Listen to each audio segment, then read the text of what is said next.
पंतप्रधान मोदी यांची सुरक्षा वेधण्याचा प्रयत्न. बंगळुरात कार्यक्रम स्थळाजवळ सापडली स्फोटकं, तपास यंत्रणात खळबळ.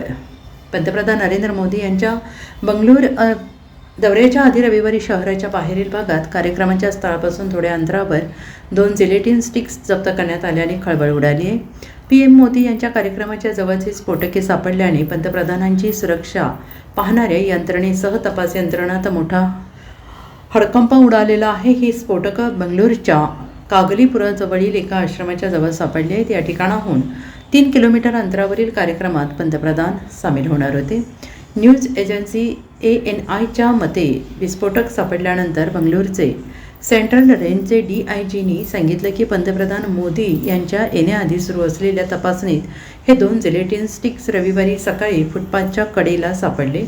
हे ठिकाण मुख्य कार्यक्रमाच्या स्थळापासून 3 किलोमीटर अंतरावर आहे, ज्यात पंतप्रधान सामील होणार होते. ते पुढे म्हणाले की ही घटना होता सुरक्षा एजन्सीने संपूर्ण परिसराला घेरलं असून बॉम्बनाशक पथक आणि फॉरेन्सिक टीम घटनास्थळी रवाना करण्यात आल्या आहेत. या प्रकरणाचा तपास सध्या सुरू आहे. Bureau report SBN Marathi, Bengaluru.